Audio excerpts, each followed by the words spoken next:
आप लोग यहाँ आए, सबसे पहले तो मैं आपको धन्यवाद देता हूँ। घटना भागलपुर में जो ततारपुर थाना अंतर्गत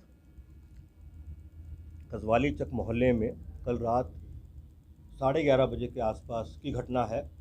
तो क्योंकि हम लोग बहुत ज़्यादा व्यस्त थे ये रिपोर्ट तैयार करने में और सूचना इकट्ठी करने में, और साथ साथ जो लोग मलबे में दब गए थे उनको पहली प्रायोरिटी थी कि उनको बाहर निकाल के उनका इलाज के लिए भेजा जाना, इसलिए थोड़ा सा आप लोगों से भी बातचीत करने में विलम्ब हुआ। लेकिन अब हम जो हैं आपको पूरा विस्तार से घटना के बारे में बता देंगे। उसके बाद जो आपके प्रश्न होंगे उनके भी उत्तर जो है वो देंगे। तो घटना इस तरह की है कि कल रात में 11:30 बजे जो मोहल्ला कजवाली चक है, ये ततारपुर थाना अंतर्गत पड़ता है भागलपुर ज़िला में। तो वहाँ पर एक घर है जिसके मालिक हैं मोहम्मद आज़ाद, और उस घर में किराएदार के रूप में लीलावती देवी और उनके परिवार के कुछ सदस्य रह रहे थे। तो 11:30 के आसपास बहुत ही जो है शक्तिशाली एक विस्फोट हुआ, और उसके बाद जो है उसमें जो मेन घर था जिसका मैं जिक्र कर रहा हूँ, उसके अलावा आसपास के भी जो है कम से कम 2 और घर वो भी क्षतिग्रस्त हुए, और उन घरों में रहने वाले जो नागरिक हैं उनको भी बहुत क्षति पहुंची है। मैं विस्तार अभी आपको दे देता हूं।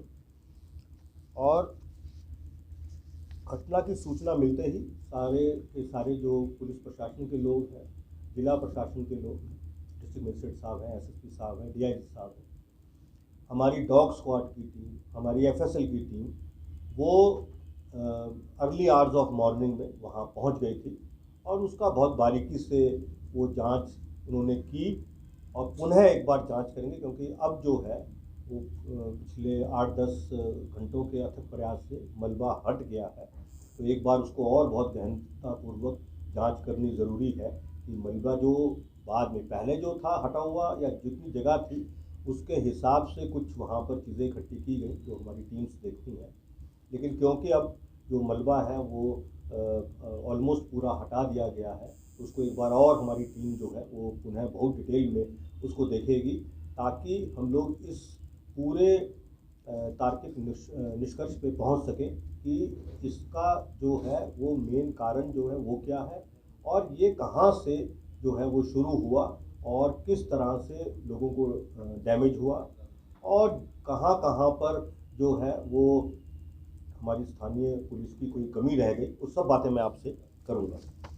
तो जो सबसे बड़ा डैमेज हुआ था वो ये जो लीलावती देवी जिस पोर्शन में रहती हैं, इनके जो है घर के पांचों लोग वो जो है वो मृत्यु हो गई पांचों की। उसमें लीलावती देवी हैं, उनके जो है वो पिंको देवी हैं, आरती कुमारी है, रंशु कुमार है, आयंश कुमार है। ये पांचों लोगों की मृत्यु घटनास्थल पर जो है वो हो गई थी। उसके बाद जो बगलगीर है महेंद्र मंडल, उनके घर में जो लोग निवास करते हैं उसमें 3 लोगों की मृत्यु हुई। उनका एक जो पुत्र है नवीन मंडल, वह जख्मी हुआ, और ये सब के सब जो भागलपुर का हमारा मेडिकल कॉलेज है वहीं पर इलाजरत हैं। उस वक्त जो है वो महेंद्र मंडल और उनके पुत्र सुनील मंडल, इन दोनों का जो ये दोनों को मलबे में दबे होने की बात जो है वो सामने आई थी। अब जो है इन दोनों के भी शव जो है वो पुलिस ने प्राप्त कर लिए हैं। तीसरा जो एक घर था वो राजकुमार शाह का घर था, वो भी बिल्कुल बगलगीर है। उस घर में उनका जो है वो बेटा राहुल कुमार, उसकी मृत्यु पहले हो गई थी, और ये जो राजकुमार शाह स्वयं थे वो मलबे में दबे हुए थे। करीब 2 घंटे पहले राजकुमार शाह का जो है वो शव प्राप्त हुआ है, और करीब आधा पौन घंटा पहले ये जो महेंद्र मंडल हैं और उनके जो पुत्र सुनील मंडल, इन दोनों का भी जो मलबा हटने के बाद शव प्राप्त हुआ है। इसके अतिरिक्त वैष्णवी देवी, जया कुमारी, श्रवण कुमार, सोनी कुमारी, रिंकू कुमार शाह, राखी कुमारी, शीला देवी ये भी जख्मी हुए। एक और बिल्कुल बगल का घर है गणेश प्रसाद सिंह, उनकी जो है मृत्यु हुई। और एक उनके घर की महिला उर्मिला देवी हैं, उनकी मृत्यु हुई। एक जख्मी और है उस इलाके में आयशा मंसूर, उनका जो है वो इलाज चल रहा है। ये मैंने आपको केवल तथ्य जो है वो बताएं। थोड़ा सा मैं डिटेल में आपको 2-3 चीज़ बताना चाहता हूँ, वो ज़रूरी है। और ज़ख्मी लोग जो हैं वह 10 हैं।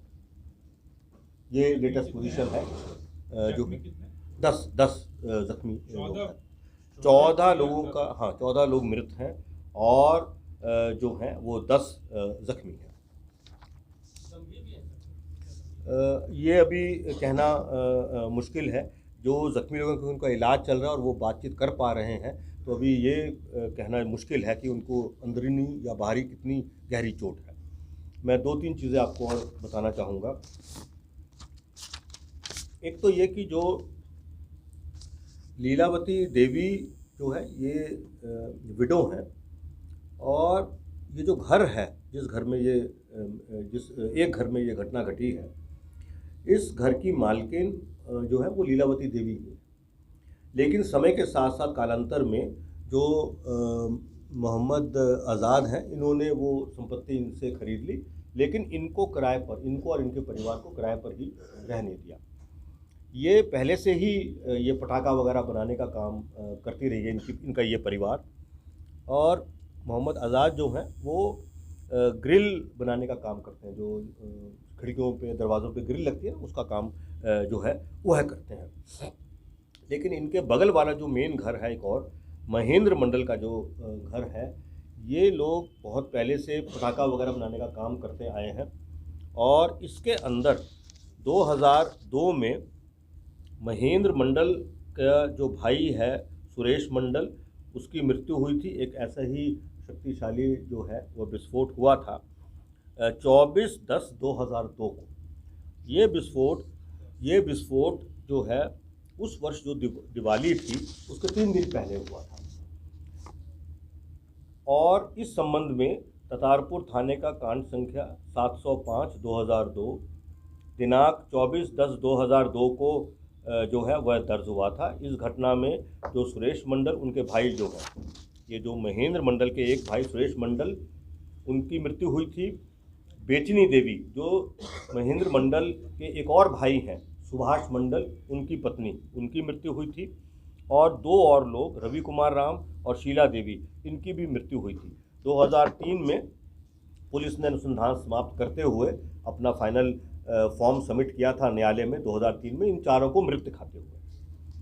जो घटनास्थल है, उस घटनास्थल पे जो सवेरे की हमारी टीम गई थी, उन टीम को जो चीज़ें मिली हैं वो मैं बता रहा हूँ।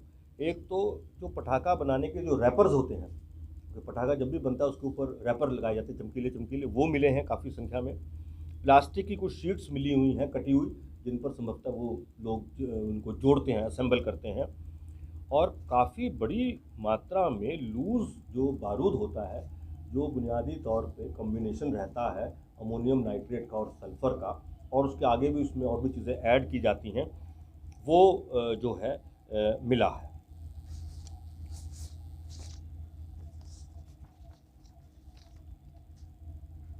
ये हमने सबसे पहले चेक किया कि अगर मान लीजिए कोई पटाखा बना रहा है, उसको लाइसेंस दिया गया है कि नहीं दिया गया, तो उनको लाइसेंस जो है वह नहीं दिया गया।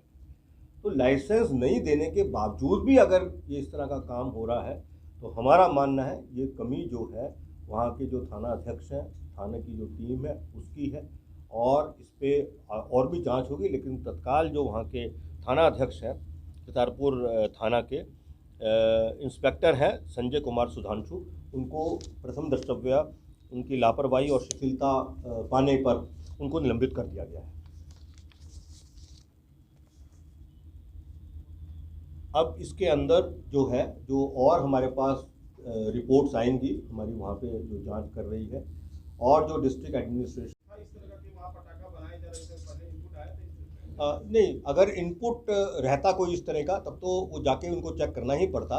लेकिन मैं कुछ और कह रहा हूँ, मैं आपसे ये अनुरोध कर रहा हूँ कि इनपुट हो या ना हो, ये पुलिस का, लोकल पुलिस का रूटीन काम है, क्योंकि मैंने जो पुलिस मैनुअल का प्रावधान का उल्लेख केवल इसलिए किया है कि इस तरह की गतिविधि को देखने का, उस पर जानकारी प्राप्त करने का, जानकारी प्राप्त करने के बाद अपेक्षित कार्रवाई करने का दायित्व जो है वो लोकल पुलिस का है। सर, इतनी बड़ी संख्या में हाँ। इतनी ज्यादा संख्या में सर बारूद था, तभी इतने सारे घर भी वहाँ पे डैमेज हुए, विस्फोट हुआ। हाँ। तो सर ये क्या इनपुट का भी फेल्योर है? नहीं, एक मिनट देखिए, मेरी बात सुनिए, मेरी बात सुनिए। देखिए, मैं आपका जो आप सवाल पूछ रहे हैं, मैं उसको दो भाग में उसका उत्तर देना पसंद करूँगा।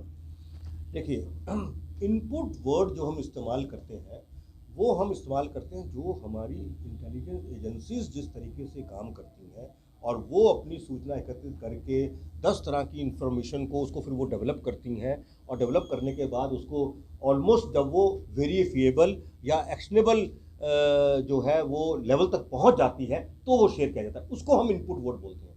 यहाँ मैं दूसरा पक्ष आपको मैं पहले भी क्लियर कर चुका हूँ, वो इनपुट हो या ना हो, लेकिन जो हमारा लोकल पुलिस स्टेशन का जो उसकी जवाबदेही है या उसके जो दायित्व हैं, उन दायित्वों में इस तरह की गतिविधियों को लगातार चेक करके और लगातार कार्रवाई करने का जो प्रावधान है वह ऑलरेडी हमारे जो पुलिस मैनुअल में उसमें भी है, और जो उनकी ड्यूटीज़ लगी हुई हैं उन ड्यूटीज़ के अंदर भी इस तरह की सारी इलीगल तरह की जो एक्टिविटी हैं उनको समय समय पे जांच करके और उन पे लगातार कार्रवाई करना वो उनके दायित्व में सम्मिलित है। ये मैं कह रहा हूँ। ये कुछ क्लियर है क्या, जब इनके पास लाइसेंस नहीं था तो इतनी मात्रा में बारूद कहाँ से इनके पास पहुँच रहा है? अभी क्योंकि इसके जो बहुत तकनीकी पहलू हैं और इसके जो बहुत फाइन तरह की जो सूचनाएं हैं उसको एकत्रित किया जा रहा है, मैं आपको इसका उत्तर जो है कुछ समय बाद शेयर करूंगा।